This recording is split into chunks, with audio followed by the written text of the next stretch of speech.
We're joined today by Craig Lusher, the product manager for Continent 8, specifically within the environment now where we're seeing so many cyber attacks on casino operators. It's really interesting to question what are the main takeaways, for example, from this most recent one that we've seen at Caesars and MGM. Well, security measures must continually evolve and adapt in changing environments. And the human element remains the weakest link, both in cyber and physical security. Complacency and failure to educate employees on cyber awareness are significant factors in both attacks, really. But I mean, what can we try and take away from that? Should we be evolving in terms of implementing more cybersecurity? Should we be giving in to some of these cyber attacks and paying out the ransom? What should be the evolutionary strategy going forward? Sure. So with everything, education is key. So the human element is the most vulnerable part of any security strategy. So ensuring education is the number one. In terms of paying ransoms and things like that, law enforcement and the general rule is you don't pay ransoms. However, payment can be justified if failing to do so, will release sensitive information or employee data. You need to protect those people.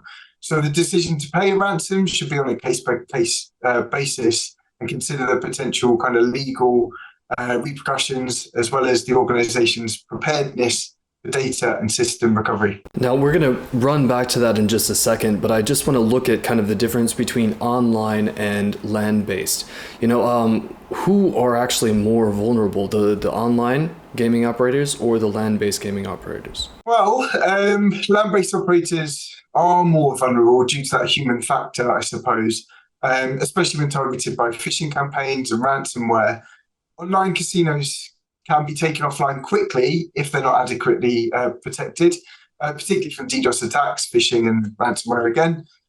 But both types of operators do have similar vulnerabilities, and I suppose there's less effort required to take off an offline and online company than there would be to take offline a land-based operator. So I suppose the question really comes down to what's less effort, and there's less effort against the online casinos. But looking at cybersecurity in general, obviously there have been changes in the way that the hackers in particular are working. So how has cybersecurity had to change within the recent years to try and keep up with what they're now doing? Sure. So threat actors have become more organized, sophisticated, and ruthless in their attacks. Over lockdowns and the pandemic, there was lots of attacks took place.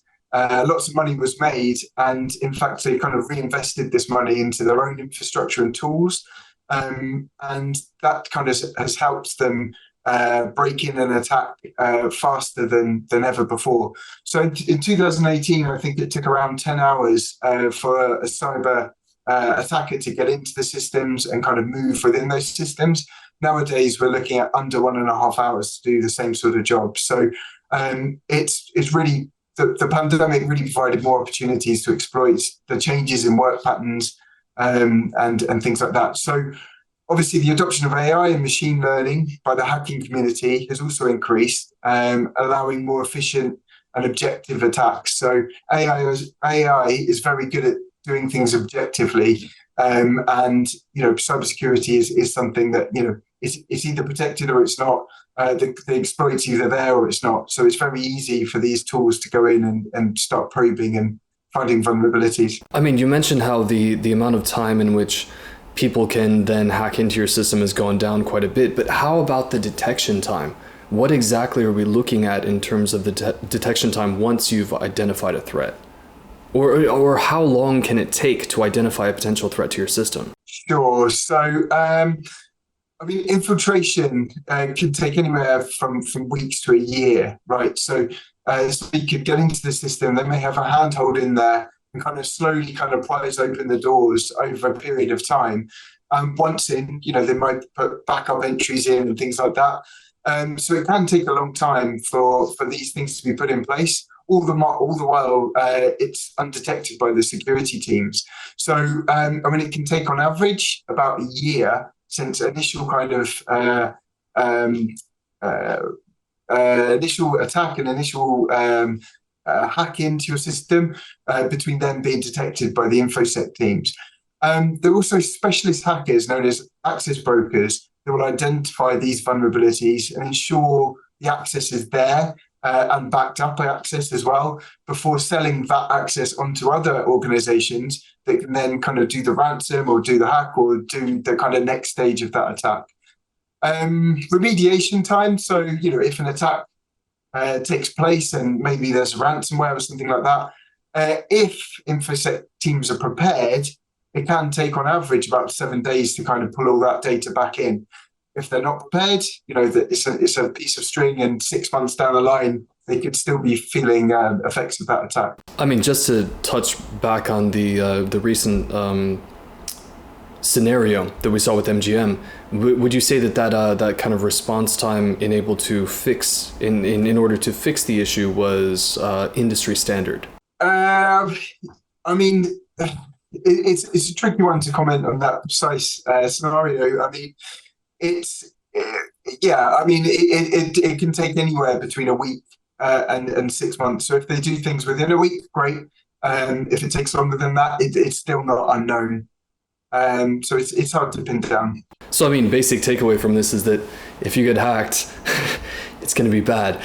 Yes, I'm really curious about the type of data that the hackers are actually trying to scrape from the gaming operators in particular. What do you have any insights on that? Sure. So I mean, casinos and gaming industry, it's all a high cash industry, right? So there's bank accounts not bank accounts. There's wallets that are sitting there as good as bank accounts, trying to steal account information and banking information specifically from customers and wallets and things, but also they can be looking to steal software code for the games as well that can be targeted, so they can find vulnerabilities within that as well. The ultimate goal is financial gain, right? So they're looking to go through this, whether it's ransomwares or account disclosures and things like that. And they're looking to make money from this. There are some, obviously, Activision type scenarios where people are against the gaming industry, as we saw, with Icebreaker and things like that. But again, other companies and corporate espionage, that still is ongoing as well within this industry. Now, within the corporate espionage, vein, let's say, would that be the competitors, or would that be? It can be competitors. But also it can be groups that are against gaming, casinos and things like that as well. So or just want the prestige of being able to take down a big name. So it's all of the above factors really. So yeah, there's a lot goes into it. But obviously the ones we've got to be, all of it we've got to be concerned with. But the guys that are out there trying to make money off this is, we don't want that to happen. Yeah. Speaking in terms of how to mitigate that threat, how much should these gaming companies be spending on cybersecurity? Like, for example, what percentage of their budget should be allocated to that? Obviously, it's becoming more and more important, but how much of their budget should be allocated specifically to that area? Sure. So the value is a tricky one because obviously, the value of the data being protected should be the primary consideration for budget allocation, right? So the sensitive information should be protected as much as possible, and then perhaps you've got different levels depending on the sensitivity of the information. So basic security measures should be in place before investing in more complex solutions as well. So this includes staff training, web application API protection, EDR, denial of service protection, things like that. So that's kind of the low-hanging fruit, let's say, and then more complex solutions should be put in place for more complex sensitive data. So I suppose to answer your question, most organizations should allocate, I guess, between 10 and 15% of their annual budget for security defenses and the education, which is kind of one of the key points here. It seems like, that is the sticking point within a lot of the most recent hacks that we've seen. It comes down to the individual vulnerability. So I want to jump into AI. We've seen a lot of how AI has been able to create deep fakes and, intricately craft emails which seem like they're coming from your superior and stuff like that. So, I mean, how is AI kind of factored into now the cybersecurity defense system? You know, is it working more in favor of those who are attempting to conduct hacks, or is it working more in the favor of those who are trying to prevent them? Well, the rise of advanced technologies like ChatGPT and deepfakes it's really blurred the lines between reality and AI generated content. So, a few years down the line, that's going to become even more evident. And, the real world and the artificial world is going to become very blurred. It's going to be very hard to protect against that. It is something we've got to look out for, and it is a new sort of, phishing's always been there. It's always been an email that comes in trying to get you to do something. Sometimes it's obvious, sometimes it's not. They've become, more eloquent in recent years.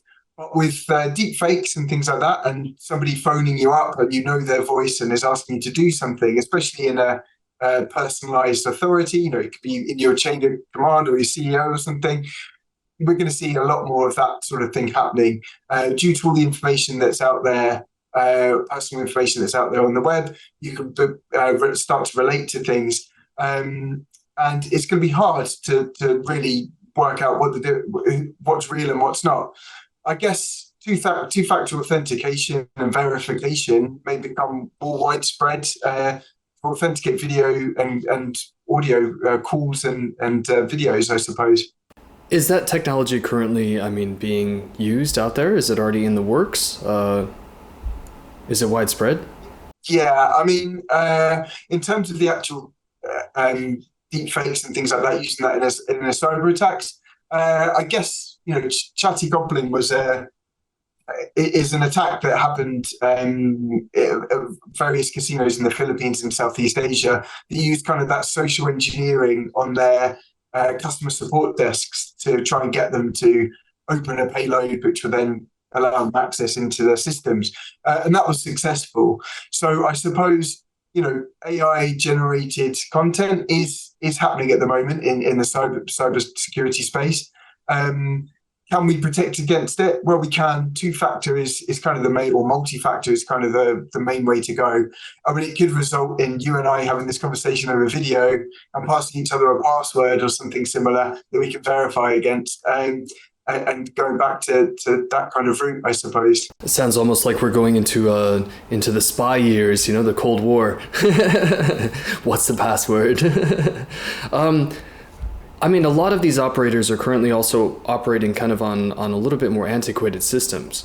So I'm wondering, I've heard that Continent 8 is coming in, they're trying to help them improve their overall cybersecurity without having to completely change their system in general. Can you explain a little bit about that to me? Sure. So, without total systems revamp, C8 can help not only from cybersecurity, security posture standpoint, but also application development and network architecture. So, as I mentioned earlier, protecting low-hanging fruit is key here.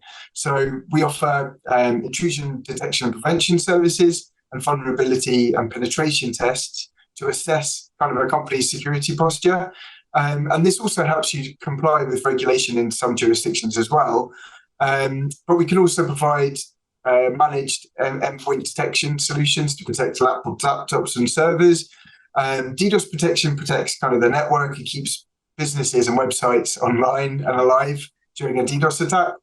And then we've got the web application and API protection, which is kind of one of the most attacked vectors at the moment, actually. So we see a kind of 300% year-on-year rise with these sorts of attacks, trying to exploit vulnerable websites.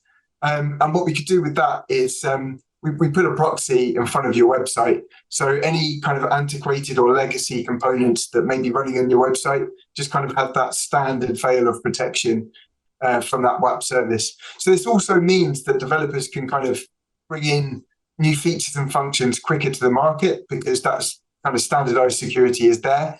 And also it's one of the easiest things to protect against.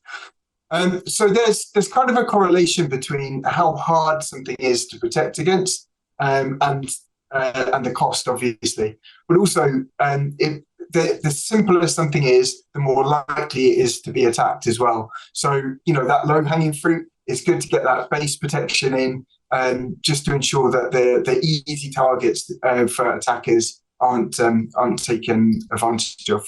Now, this is going to sound like a completely, let's say, ridiculous question, but obviously, as technology evolves, as there are more people who are able to have access to these type of tools, which can even be sold online, do you predict that the frequency of these type of attacks on major gaming institutions is going to increase? Oh, 100%. Yep, definitely. So, I mean, as I said before, the cash wallet stored within these systems is kind of access to money if they break in, right? They can transfer that out. There's restrictions in place, but it's something that's very attractive. Also, being that the industry that we're in is very fast flowing, fast changing.